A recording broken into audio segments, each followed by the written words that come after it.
Bem-vindo ao Surreal, um canal para você que ainda tem dúvidas ou nunca ouviu falar na transição planetária, ou para você que anda se sentindo vazio, sem um propósito na vida. Eu sou o Luiz Genro. Eu sou a Sofia Marchetti e aqui a gente vai conversar com quem estuda ou trabalha na fronteira da ciência com a espiritualidade. Você também vai conhecer relatos que desafiam a forma como a gente enxerga o mundo. E entender porque a prosperidade na vida depende de nosso equilíbrio mental, emocional e espiritual. Surreal, um programa sobre fenômenos anômalos que fazem parte da história, mas que são ignorados pela grande imprensa e pela maior parte da ciência. E você vai entender por quê. Hoje a gente bate um papo com Gustavo Rodrigues Rocha, que trabalha com História e Filosofia das Ciências, com ênfase no diálogo entre ciência, religião e espiritualidade. Ele fez estágio de pós-doutorado como bolsista de Oxford Templeton, na Universidade da Califórnia, e é professor do Departamento de Física na Universidade Estadual de Feira de Santana, na Bahia.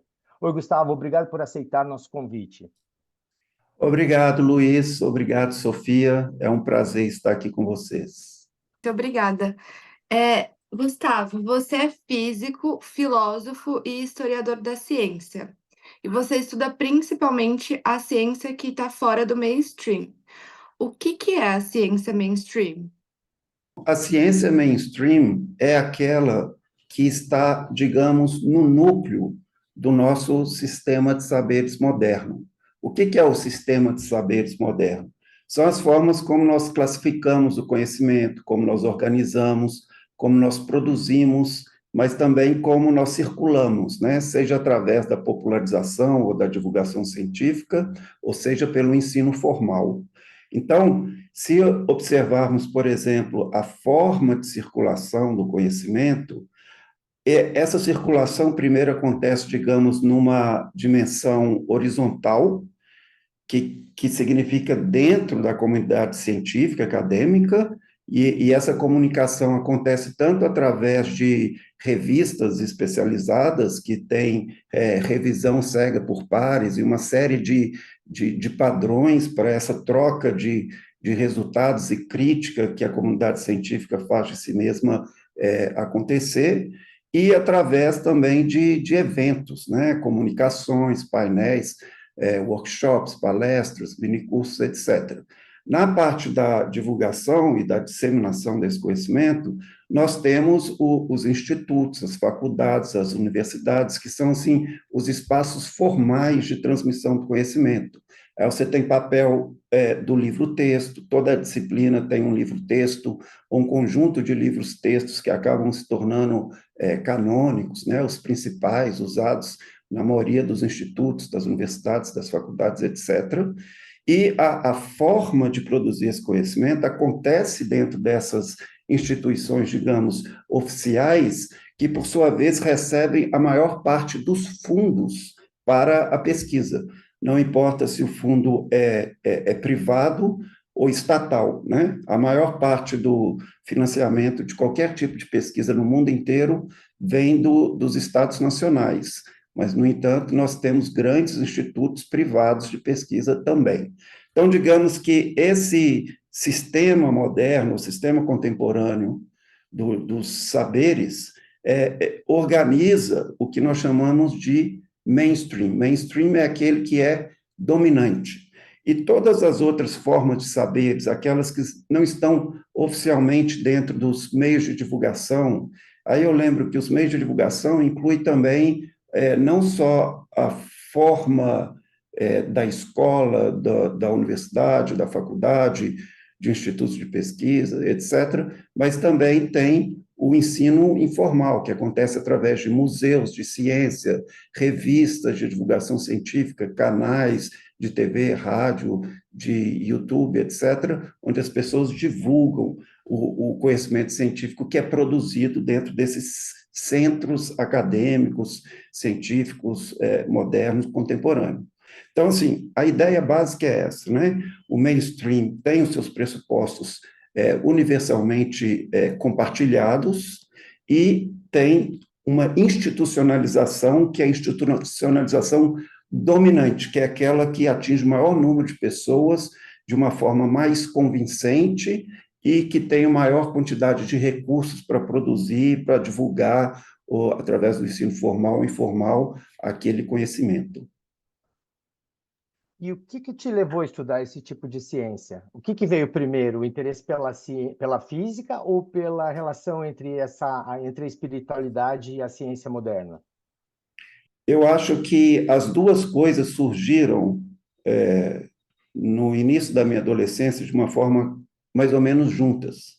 Embora na época eu não podia reparar isso, mas olhando, né, do ponto de vista de hoje, para mim fica claro. O motivo inicial é que eu estava buscando o real.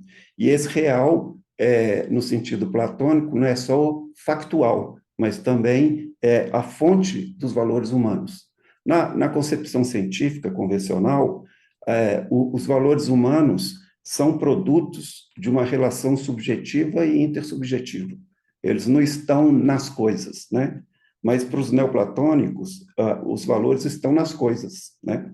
E isso é uma concepção completamente fora do nosso horizonte moderno e contemporâneo. Então, a questão dos valores inclui a questão do sentido. Muitas pessoas buscam o sentido da vida, o significado da existência. Essa é uma questão que os pré-modernos colocavam como parte do sistema deles de saberes, diferente do nosso. O nosso separou os fatos dos valores e as ciências empíricas lidam com os fatos, ou seja, os valores não fazem parte da descrição do mundo, né? Então, essa busca pelo sentido e essa busca pela realidade suprema é, de certa forma, o que estava comigo desde o início, seja para buscar as ciências empíricas, ciência moderna, ou a espiritualidade definida como eu coloquei, como sendo a fonte da realidade última e a fonte dos valores humanos. E aí, nesse sentido, nessa definição que eu acabei de fazer, a espiritualidade independe de qualquer institucionalização das tradições religiosas, tal como nós a encontramos. Aí a questão é buscar entender qual a contribuição dessas tradições espirituais para essa pergunta que eu coloquei. Mas a pergunta é independente. Como eu conheço a realidade última e qual é a fonte dos valores humanos, incluindo aí o sentido ou o significado da existência. Então, assim, a busca pelo real é uma coisa que me levou tanto para estudar ciência, quanto a espiritualidade assim definida. E, além disso, a ciência, numa perspectiva reducionista, que é a perspectiva que geralmente nós tomamos no senso comum, tem como a rainha das ciências a física. E como a rainha das sub-áreas da física, a teoria quântica de campos, que é a teoria última que sustenta toda a física. Então eu pensei, bom, se eu estudar isso, eu vou entrar em contato com a realidade última, né? Que é a mesma definição de espiritual que eu acabei de delinear. Esse seu interesse te levou a estudar o grupo SERCEM, que foi seu objeto de estudo no seu pós-doutorado na Universidade da Califórnia, em Berkeley. Mas o que é o grupo SERCEM? Qual que é a proposta desse grupo? Bom, primeiro gostaria de falar a razão por que eu escolhi esse grupo. Essa razão tem relação com a nossa primeira questão a respeito do que é ciência mainstream. Porque uma vez que você definiu o que é ciência mainstream, você pode ir se afastando dessa ciência mainstream para as franjas dessa ciência mainstream, e aí você começa a ir para essa ciência marginalizada, certo? O meu interesse é basicamente o interesse de um filósofo da ciência. Qual é o interesse do filósofo da ciência? Um filósofo da ciência muito conhecido, embora eu diria ultrapassado hoje em dia, é o Karl Popper. E o Karl Popper tem um livro onde ele coloca os dois principais problemas da filosofia da ciência. E um é o problema da demarcação, o problema de saber o que é ciência e o que não é ciência. Então, no que não é ciência, inclui coisas que são consideradas legítimas e coisas que são falsas e que a gente conhece como pseudociência. Eu comecei a estudar iniciativas de pesquisas que estão nas fronteiras, que é feita de pesquisadores que são tanto mainstream, no sentido que eles estão integrados nas melhores instituições de pesquisa do mundo, mas que, no entanto, quando eles querem pesquisar certos tópicos, eles precisam de buscar instituições alternativas. E o grupo SURSEM é isso. SURSEM é uma abreviação do inglês Survival Seminar, o Seminário da Sobrevivência, e essa pesquisa envolveu 40, 50 pesquisadores das áreas mais diferentes, durante cerca de 15 anos, onde eles se reuniam nesse instituto na Califórnia, que fica na região do Big Sur, que é chamado Instituto Esalen, que foi fundado em 1962 com dois objetivos, que são estudar a teoria e a prática do desenvolvimento potencial humano, onde você tem uma parte que é comercial, né, que mantenha o empreendimento funcionando, e uma parte de pesquisa. Então, diferente da comercial, a parte de pesquisa apenas adiciona custos para o funcionamento do Instituto. Mas ele sempre teve esse objetivo, desde 1962 até hoje, continua funcionando assim. E essas iniciativas de pesquisas, elas são, como o próprio fundador me falou em uma entrevista, o fundador chamado Michael Murphy, hoje com mais de 90 anos, ele me disse que o Instituto Esalen é um lugar para heréticos e dissidentes trabalharem com temas que não são tocados nem pela religião mainstream e nem pela academia mainstream, né? Então, eu falei, pronto, esse é o lugar perfeito para eu pesquisar o problema da demarcação. Vou buscar essas pessoas que são as melhores em cada uma das suas áreas de pesquisa, mas quando estão no Instituto Esalen, estão estudando temas proibidos, digamos assim, né? Eles são heréticos nesse sentido que o Michael Murphy colocou para mim. Então, para fazer isso, essa parte da pesquisa, eles têm um centro de teoria e pesquisas. E nesse centro de teoria e pesquisas, várias iniciativas de pesquisa acontecem em paralelo. E essa que eu pesquisei, o Seminário da Sobrevivência, aconteceu durante 15 anos, aproximadamente de 98 a 2012, uma coisa assim, 12, 13, quando eu conheci o Michael Murphy. Então, eu conheci ele em 2013, ele me falou sobre esse grupo, eu ainda estava no meu doutorado, e eu me interessei por esse tema para o meu pós-doutorado, foi o que eu fiz. E o Seminário da Sobrevivência, ele reformula uma pergunta que era comum no final do século XIX e que hoje não existe praticamente mais nessa ciência mainstream. Qual era a pergunta? Era a pergunta do pensador britânico chamado Frederick Myers. Ele tem uma obra gigante, 2 volumes, que ninguém estuda mais nos departamentos de psicologia. Mas a obra já tem um título que afasta as pessoas, né? Que o título é Personalidade Humana e as evidências empíricas para a sobrevivência à morte corpórea. Então, esse é um problema, né, que a gente considera totalmente estranho para a nossa mentalidade acadêmica atual. Mas esse livro é de 1903, e aí eles queriam, tipo, na comemoração de 100 anos do livro, coletarem todas as evidências empíricas à sobrevivência da consciência, à morte corpórea, que nós teríamos hoje, incluindo aquelas que o Frederick Myers brilhantemente apresentou nessa obra, mas também adicionando tudo que nós aprendemos nos últimos 100 anos. Então, nesse sentido, esse primeiro esforço do Grupo SURSEM resultou num livro que, em português, traduzindo para o português, seria chamado de A Mente Irredutível. E tem um subtítulo, Em Direção ou Rumo a uma Psicologia do Século XXI.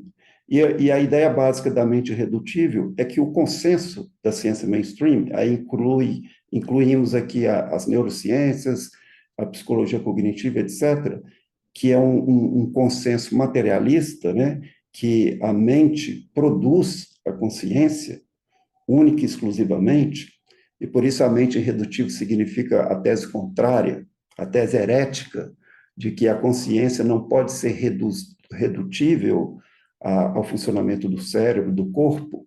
E aí, nesse sentido, o grupo SOCEM atualizou a questão do Frederic Myers. A questão atualizada é como você coloca o problema central da filosofia da mente contemporânea, que é justamente o problema de saber qual a conexão entre uma descrição objetiva em terceira pessoa do que está acontecendo no meu cérebro, no meu corpo, no meu sistema nervoso, e a minha percepção subjetiva em primeira pessoa. Então, eu tenho a percepção de cores, o vermelho, o verde, de sabores, de odores, etc. E aí eu faço uma correlação dessa cor com um objeto físico, uma onda eletromagnética de uma determinada frequência que estimula os meus órgãos sensoriais, visuais, e que são interpretados no meu cérebro como vermelho. Ok. A questão é como traduzir essa descrição em terceira pessoa, desde a luz até o meu cérebro, no que eu sinto em primeira pessoa como sendo o vermelho, ou doce, ou salgado, a dor, prazer, os meus sentimentos, as minhas emoções, etc. E existe um gap, né, uma lacuna explicativa entre uma coisa e outra. Então, eles reformularam o problema de Frederic Myers na linguagem da filosofia contemporânea. E colocaram como a tese central do grupo, né, a única coisa que existe consenso no grupo, é que a resposta materialista para esse problema, ou seja, a ideia que o cérebro, o sistema nervoso, o corpo produz o que a gente chama de consciência, ou percebe como consciência, essa tese está equivocada. Esse é o ponto deles. Então, eles buscam um ponto de vista pós-materialista, digamos assim. Então, eles apresentam todos os argumentos filosóficos e as evidências empíricas de que a tese materialista está equivocada. Assim, se puder resumir, ou melhor, dar um apanhado geral, quais foram os principais fenômenos anômalos que o grupo SUSEM estudou? Bom, eles estudaram os fenômenos anômalos que estão sendo pesquisados há algumas décadas ou até mais de um século pela comunidade acadêmica científica usando os métodos que são usados em todas as outras áreas. Então, entre esses fenômenos, nós incluímos experiências de quase morte, os supostos fenômenos paranormais, que são divididos em duas classes, que é a classe da percepção extrasensorial, que incluiria clarividência, telepatia e pré-cognição, por exemplo, e os fenômenos de efeito da mente sobre a matéria, como seria o caso da telecinese. Além disso, tem fenômenos ordinários da mente humana que nós não entendemos bem até hoje, como, por exemplo, a memória. Nós não entendemos exatamente como a memória funciona, como ela é armazenada, como ela é recuperada e coisas desse tipo. Tem vários problemas sérios para essa questão. Mas tem todos esses fenômenos anômalos, digamos, que são fenômenos extraordinários da consciência humana, que são estudados e, no entanto, não tem uma explicação materialista satisfatória.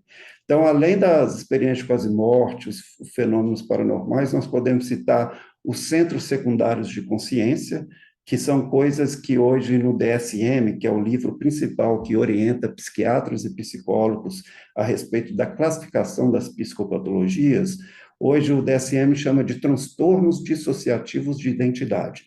Mas em versões anteriores foi chamado de transtornos de personalidade múltipla.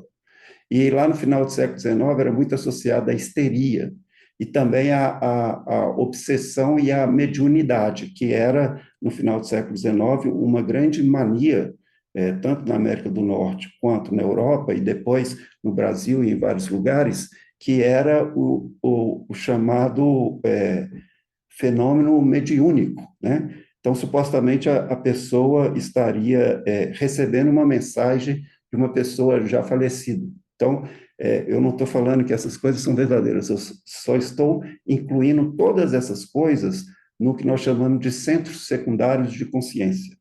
E aí a questão é qual é a relevância filosófica de estudar esses centros secundários de consciência, seja que chamamos de personalidade múltipla, de transtornos dissociativos de identidade, de mediunidade, de possessão, de obsessão, não importa o nome. Ele é um fenômeno encontrado na experiência humana e ele coloca em xeque a filosofia da mente materialista. e até se coloca ou não em xeque é um ponto de discussão. Para mim, claramente, coloca objeções à tese materialista. Mas há filósofos, né, da ciência, como Ian Hacking, que foi um filósofo importante da ciência, e ele tem um livro sobre personalidades múltiplas, e em determinado ponto ele afirma que aquilo não traz nenhuma questão filosófica. Eu discordo radicalmente disso, acho que traz, né? E aí tem fenômenos ainda mais, digamos, espantosos para a mente moderna. Por exemplo, o que o Ian Stevens, psiquiatra americano, chamava de casos de tipo de reencarnação. São crianças que, entre o período que ela começa a falar e até por volta de 6 anos de idade, trazem relatos de vidas outras, não aquela que ela está vivendo, e esses relatos depois são verificados por terceiros, né? É uma coisa que eu não conhecia quando eu comecei a estudar o grupo Sossen, e é uma das coisas que me fascinaram e me deixaram mais, enfim, surpreso de todos esses fenômenos, né? Mas ainda há uma série de outros, crises de aparição, visões de leito de morte, lucidez terminal, e também tem casos extremos de influência psicofisiológica, né? Que são fenômenos psicossomáticos, ou seja, aí você se aproxima daquela ideia da mente mudando a matéria, né? Mas que são extremos. Por exemplo, fenômenos produzidos à vontade por certas pessoas como yoguins ou shvamis, da tradição do hinduísmo ortodoxo, que, dado um treinamento, uma disciplina do corpo, da mente muito, digamos, grande para qualquer padrão nosso ocidental, eles aprendem a controlar, por exemplo, a circulação do sangue, a temperatura do corpo, até o batimento cardíaco, né? Então, há de fato, desde da histeria clássica, lá do final do século XIX, início do XX, até esses casos, uma série de fenômenos psicossomáticos extremos, onde parece que realmente a mente está modificando o corpo de uma forma radical, né? Casos de estigma, por exemplo, é um exemplo, ou anestesia hipnótica, os próprios casos extremos, que são raros, mas que existem de efeito placebo, são exemplos disso. E outras coisas, como a genialidade, que é um tema muito discutido no final do século XIX e sai completamente do radar da psicologia moderna. Deixa de ser um tema, a questão de explicar a genialidade, que são casos raríssimos também. E a síndrome de Savant, ou de savantismo, que também não é uma síndrome não explicada pelas neurociências, pelas ciências cognitivas, e aí você encontra casos de prodígio de memória, de cálculo mental, musical, etc. Então, todos esses fenômenos, eles resistem explicação materialistas, explicações diversas, eles continuam não compreendidos e são evidências empíricas fortes que são estudadas de forma totalmente legítima dentro do mundo acadêmico, científico, e que, no entanto, fenômenos que sugerem que a tese materialista da mente, que é a tese hoje mais forte, a tese computacional da mente, está equivocada. Só para terminar, a tese computacional da mente é essa tese de que a mente estaria para o software como o cérebro estaria para o hardware, né?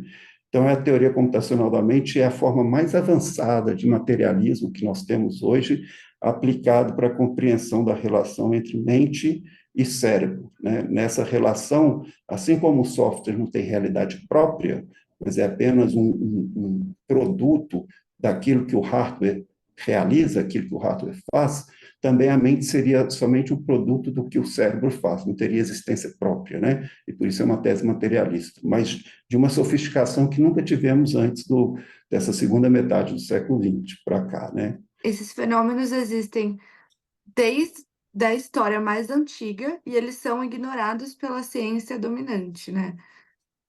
Por que que a ciência dominante ela não se debruça sobre esses fenômenos? Por que que não tem... tudo bem, esses pesquisadores, eles do grupo Cercen são estudiosos que se debruçaram sobre isso, mas é uma pequena parcela, né, de cientistas que estuda isso ainda.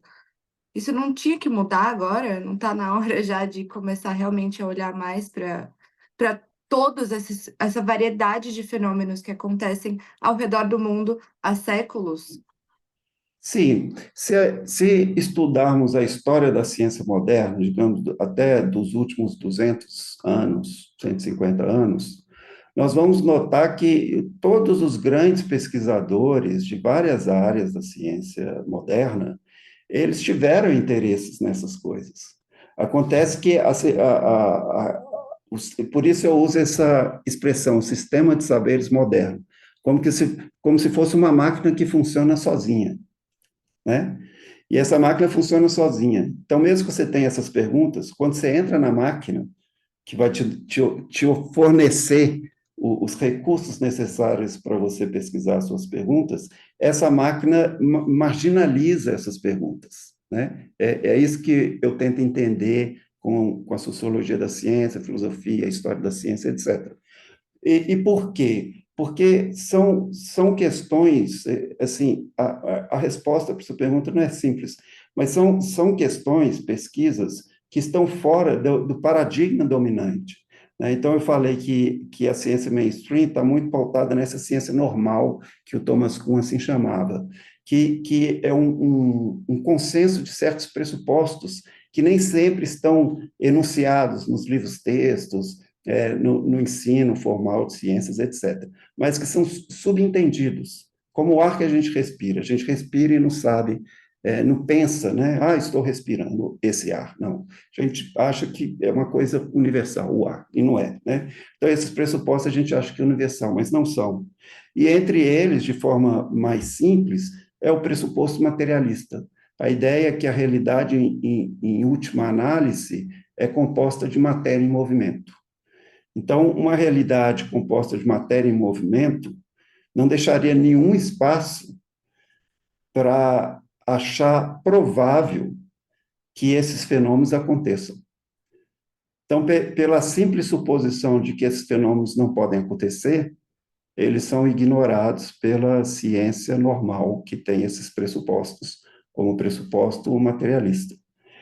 Então, isso é apenas um ponto de vários dessa complexa história do sistema de saberes moderno, mas, de maneira geral, essas perguntas e esses objetos de estudos são sistematicamente jogados para as margens do sistema de saberes moderno. E aí, pronto, completando a resposta para a sua pergunta. Se essas perguntas e objetos de pesquisa são marginalizados, consequentemente, são menos estudados e menos financiados do que os outros, né? Agora, ainda seguindo nessa linha da pergunta da Sofia, se a ciência está tendo preconceito em estudar determinados assuntos, porque ela acha que é bobagem, ela não está sendo meio anticientífica, ela não está na crença própria de tipo de achar esse assunto é bobagem, isso não interessa. Não é meio anticientífico isso? Então, a questão é a seguinte, é um pouco mais complicado do que isso. Essa é a resposta do nosso senso comum. A gente pensa, a ciência é preconceituosa, os cientistas são preconceituosos.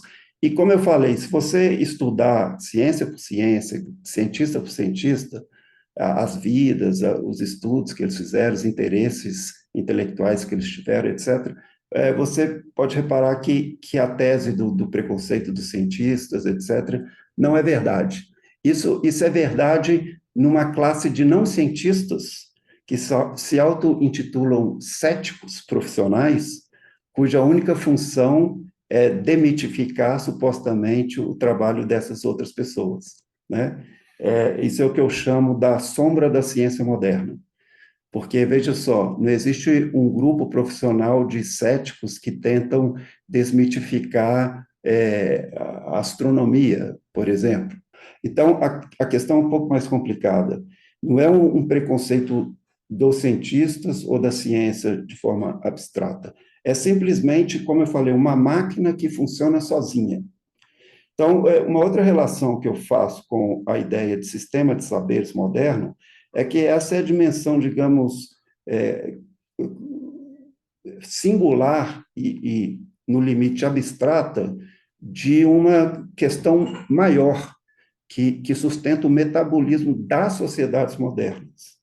E aí, nesse sentido, eu uso muito o trabalho do teórico de sistema e proponente da teoria sistema-mundo, que é o Wallenstein. O Wallenstein foi um sociólogo americano, então ele chamava de sistema-mundo o conjunto, a unidade mínima de análise, né, para entender como o nosso mundo funciona, né?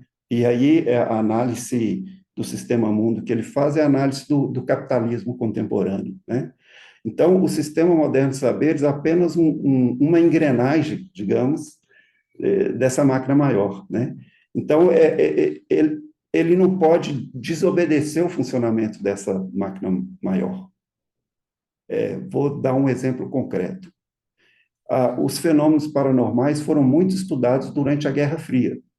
Milhões e milhões de dólares nos Estados Unidos foram colocados em centros de excelência de Stanford, Princeton, etc., porque havia nessa paranoia da Guerra Fria o receio de que os soviéticos estariam utilizando de espiões paranormais para descobrir bases estratégicas militares americanas e coisas desse tipo. E aí, com esse receio, eles começaram a montar os seus próprios programas, né? E isso durou até um pouco depois da Guerra Fria.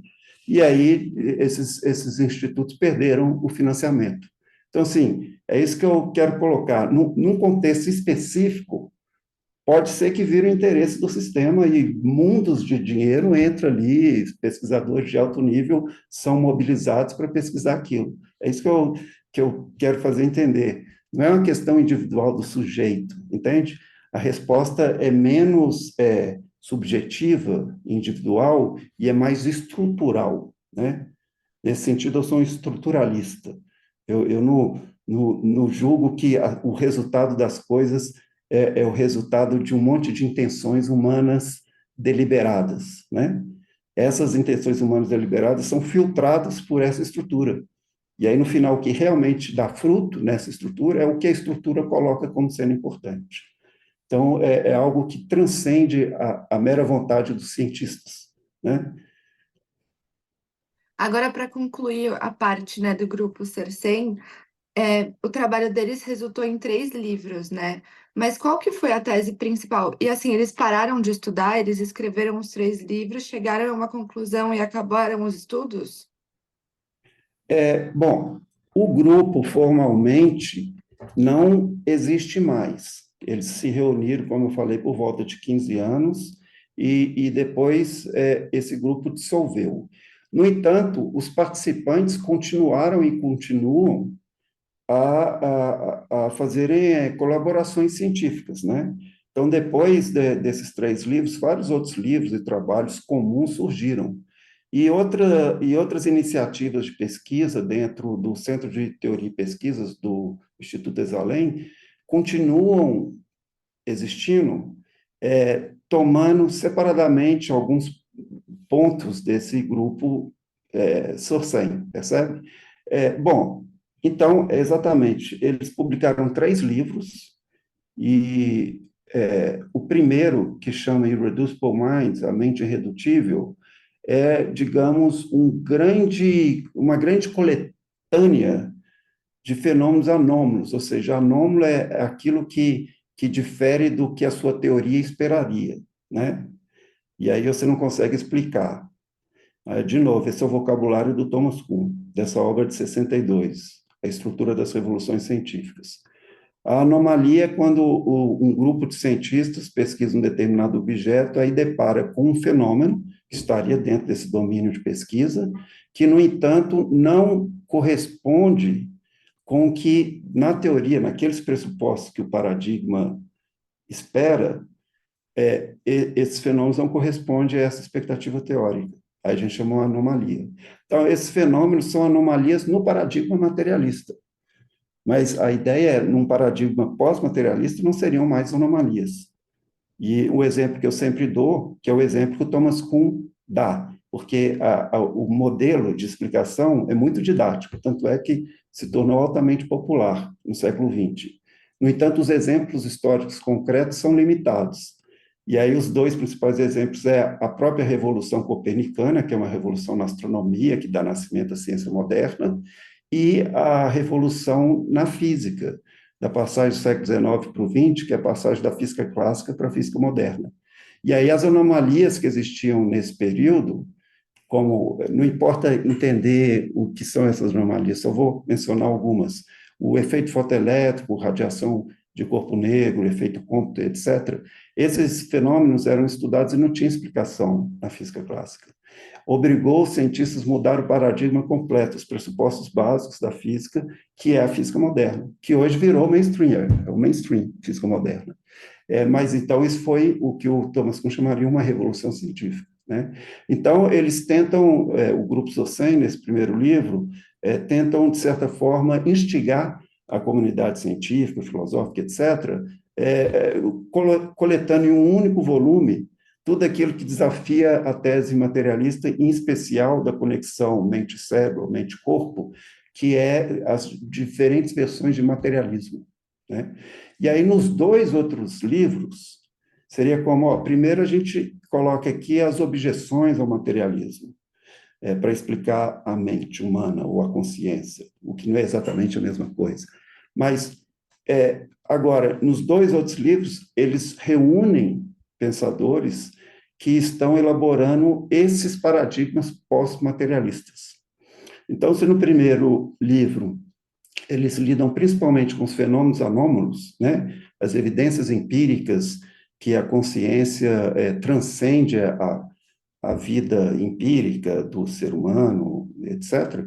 Então, para colocar isso num outro paradigma, que esses fenômenos não sejam mais anômalos, eles reúnem uma série de físicos, filósofos, historiadores de religiões comparadas para mostrar outras concepções de mente em outras tradições culturais, etc., para os quais, né, esses pensadores, os fenômenos estudados no primeiro volume não seriam, nesse paradigma, anômalos, simplesmente se tornariam aquilo que nós esperaríamos nesse novo paradigma, né? Então, isso é o esforço dos dois outros livros, cujos títulos são, né, já colocando em português, o segundo chama Além do Fisicalismo, e sendo o fisicalismo essa versão mais robusta do materialismo, né, que é baseado na teoria computacional, na teoria da informação, etc., e que é a origem das ciências cognitivas e tudo isso.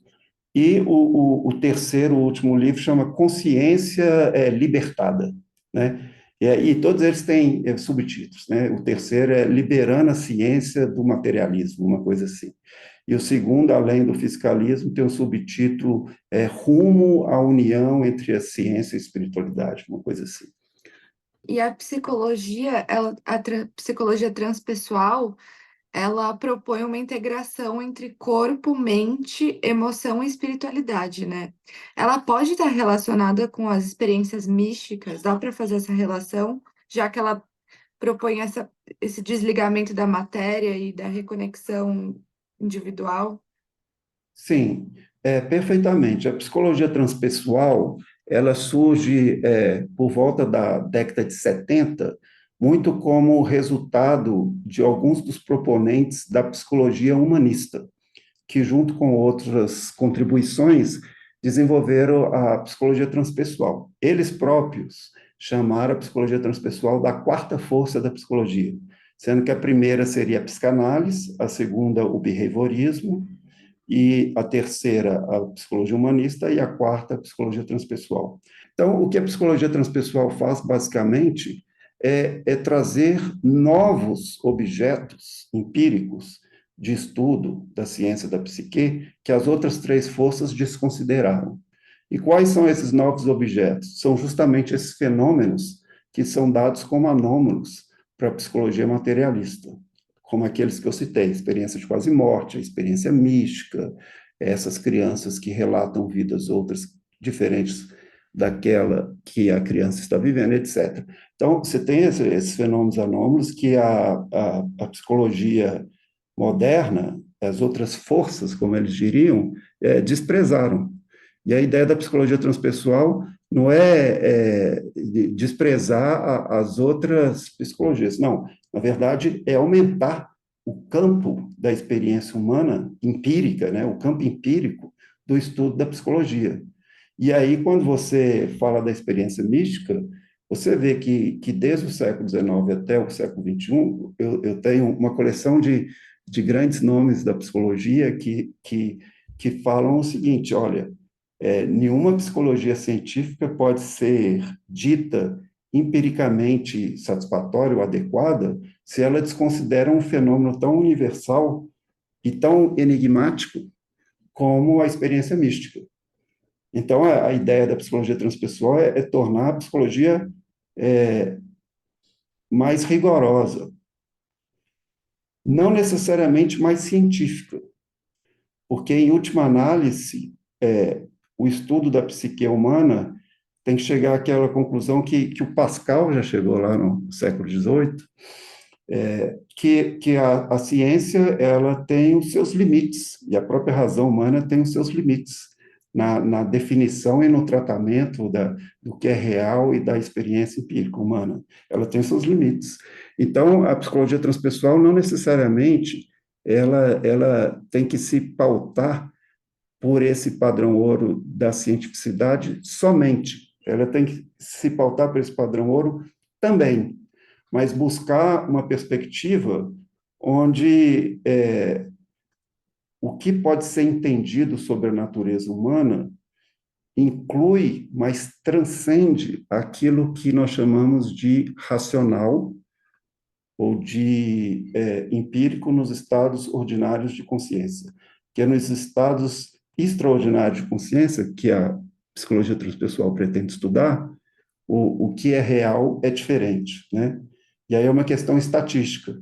A maioria das pessoas não estão tendo uma experiência de quase morte, onde se relata que eles tiveram contato com a realidade mais profunda do que essa da vida cotidiana. Então, estatisticamente, a narrativa da experiência cotidiana é maior. Então, é só uma questão probabilística e estatística. A ideia de que o real é pautado pela empiria do ordinário. Mas se tomarmos a empiria do extraordinário também, e é isso que a psicologia transpessoal quer fazer, a nossa definição do que é real deve mudar. E aí, por isso, tem que transcender a descrição das ciências empíricas, no sentido moderno. Então, ela quer ser mais rigorosa, ela quer incluir mais fenômenos da consciência humana no seu estudo, e por isso, nesse sentido, ela quer ser mais científica, mas ela também quer transcender a ciência da psique, ou o estudo da psique, transcender desse estudo puramente empirista, naturalista ou materialista. São três coisas diferentes, mas que se conversam, né? A maioria, assim, dos seus colegas e grande parte da população mundial, ciência e espiritualidade não deveriam se cruzar e não tem nada a ver uma coisa com a outra. Mas agora, depois de tudo que você estudou, quais são os sinais ou os fatos mesmo de que as duas deveriam sim se cruzar e virar uma fonte assim de estudo mesmo? É uma ótima pergunta. Há várias maneiras de colocar uma resposta para essa pergunta. Eu vou colocar sob o ponto de vista das diferentes formas como nós conhecemos a natureza humana e a natureza da realidade. A forma das tradições espirituais ou das tradições meditativas, para usar um termo mais genérico, é diferente da forma da ciência moderna. Como eu falei, a ciência moderna busca separar o subjetivo do objetivo, o sujeito do objeto. As ciências meditativas é um método introspectivo, portanto, está mais próximo da fenomenologia contemporânea do que da ciência moderna, e esse método introspectivo também visa separar o que é mais real do que é menos real. Só que agora, o que é mais real e menos real não está na questão da objetividade ou da subjetividade. Eu costumo dizer que o platonismo já formulou isso de uma forma ótima, porque no próprio Platão, quando ele fala dessas formas que transcende o empírico, que é o objeto do filósofo, daquele que busca o conhecimento, Essas formas têm certas características. E uma dessas características é a perseidade. O que significa essa palavra, perseidade? Perseidade significa, né, vem do latim, aquilo que existe por si mesmo. E aí, como eu falei, na escala de mais ou menos plenitude de ser, que é o trabalho do filósofo neoplatônico, etc., na medida que você ascende nessa cadeia do ser e conhece ou incorpora uma maior plenitude de ser, você aumenta essa qualidade dentro do seu conhecimento, que é a qualidade da perseidade.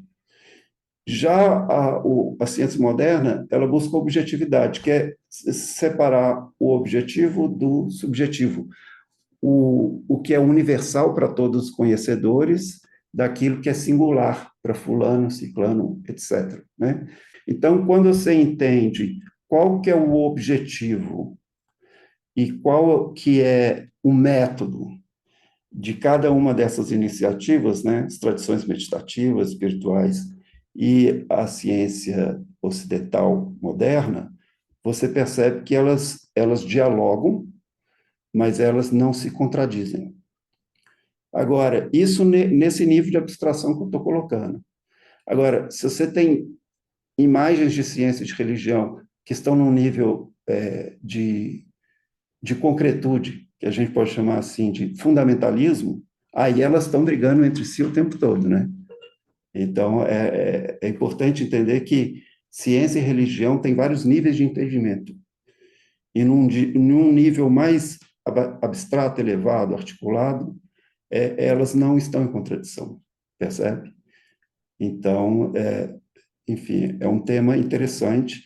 O meu pós-doc foi financiado pelo esse centro, Ian Ramsay Center for Science and Religion, é um instituto, um centro da Universidade de Oxford que estuda a relação ciência e religião. Então, o meu estudo indiretamente estava relacionado justamente com essa questão da relação entre ciência e religião. E a minha resposta é essa: não há contradição entre elas, mas elas se completam na busca da emancipação humana. Você desenvolveu um curso chamado Mente Além do Cérebro. Quais as aplicações práticas dele e quais os segredos que você conta nele sobre todas essas pesquisas que você fez? Acho que é uma função ou uma obrigação do cientista, do acadêmico, do intelectual, se tornar um intelectual público na medida do possível, mas divulgar e trazer para o público leigo aquilo que você está pesquisando. Então, foi nesse sentido que eu montei esse curso, Mente Além do Cérebro, onde eu coloco numa linguagem leiga, né, todas essas questões que eu estudei no pós-doutorado, incluindo todos aqueles fenômenos que eu mencionei, né, como experiência mística, fenômenos paranormais, experiência de quase morte, etc., como que esses fenômenos são estudados hoje, historicamente, quais as conclusões nós podemos tirar desses estudos e como esses estudos, a despeito de acontecer de forma completamente independente, quando colocados num quadro, né, é uma espécie de empirismo sinóptico, né, você vai colocando ali, aí vai formando uma imagem, que sozinho os fenômenos não formam essa imagem. Mas é justamente o grupo SOCEM busca essa natureza transdisciplinar do conhecimento, para superar as especializações que nós temos hoje. Então, eu tento trazer essa visão transdisciplinar também na minha exposição, né, que aponta para esse paradigma alternativo ou emergente, onde a espiritualidade humana e a ciência moderna se abraçam ou se completam, né? Eu comecei a lecionar esse curso um pouco antes de explodir a pandemia, então nós tivemos que passar o curso para o virtual, e aí de 2020 até 2022 eu dei algumas versões desse curso de forma totalmente online. E aí, depois disso, algumas pessoas, grupos, instituições interessaram pelo curso. Eu já lecionei presencialmente em Belo Horizonte, Salvador, São Paulo, Porto Alegre, e agora eu estou um pouco parado, digamos assim, mas quem tiver interesse em fazer esse curso, numa próxima oportunidade que eu oferecê-lo, basta me escrever. O meu e-mail é epistemecritica@gmail.com. E eu também tenho um canal no YouTube e uma página no Instagram que se chama Episteme Crítica. Então, basta me contactar quando eu tiver oportunidade de oferecer o curso novamente, eu posso oferecer. E agora, Gustavo, para fechar, qual mensagem você deixa para os cientistas e para os leigos que, mesmo depois de tantas evidências e fenômenos que acontecem e estão sendo estudados, ainda acreditam que a consciência ela morre junto com o cérebro? O que eu chamo de consciência é o lugar onde, onde estão independentes do meu cérebro, da minha personalidade, esse mundo das qualidades, que é parte da nossa experiência, que a gente tirou do discurso da ciência moderna. E quando a ciência moderna tratava de objetos imateriais, da química inorgânica, orgânica, dos animais, os seres vivos mais simples, esse paradigma se viu muito bem. Mas quando a gente começa a fazer ciências humanas, cada vez fica mais claro que esse paradigma não é suficiente. E quando você chega no cerne do problema, na filosofia da mente contemporânea, que é o problema da relação entre essas duas descrições, a das qualidades e a das quantidades da mensuração da ciência moderna, nós percebemos que tem uma lacuna insuperável. E aí é nesse sentido que as qualidades devem, de alguma forma, estar integradas no tecido da realidade para ser parte da nossa experiência, que não pode ser reduzida à explicação mensurável quantitativa da ciência moderna e de seus métodos. Então, esse é o ponto. Esse ponto que eu faria para um cientista, para um filósofo, ou para qualquer pessoa que me perguntasse por que você acha que não podemos ignorar a consciência como parte do tecido da realidade? Bom, eu me reporto ao aspecto fenomenológico, qualitativo da experiência humana, que não pode ser reduzido à materialidade da descrição em terceira pessoa do cérebro ou do corpo. Esse é o ponto central. Agora, se essa residência das qualidades ela tem um eu associado, ou não tem um eu associado, isso são questões paralelas ou adjacentes, né? Mas consciência entendido como a residência das qualidades, né? Nesse sentido, é isso que está faltando na descrição científica convencional do mundo. Então, para finalizar, eu dou o exemplo de um livro de um importante filósofo contemporâneo que chama Mind and Cosmos, Mente e Cosmos, né?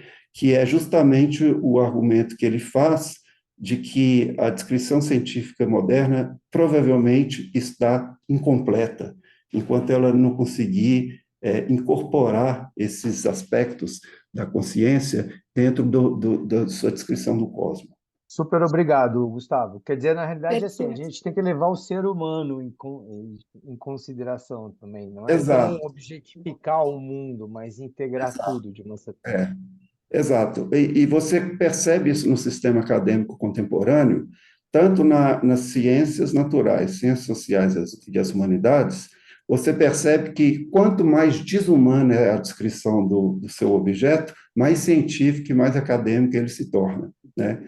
Então, nas ciências sociais e nas humanidades, quanto mais você tirar a natureza humana do jogo e da descrição do seu objeto, mais acadêmico, mais científico ele soa para os ouvidos modernos e contemporâneos da academia. Obrigada, viu, Gustavo, pela Obrigado vocês. disponibilidade. Estou sempre A à gente disposição. Muito obrigado. O Surreal fica por aqui. Se você curtiu a entrevista, dá um like e compartilhe. Nosso perfil no YouTube e no TikTok é @surrealpodcast e no Instagram @surrealpodcast_. Até a próxima!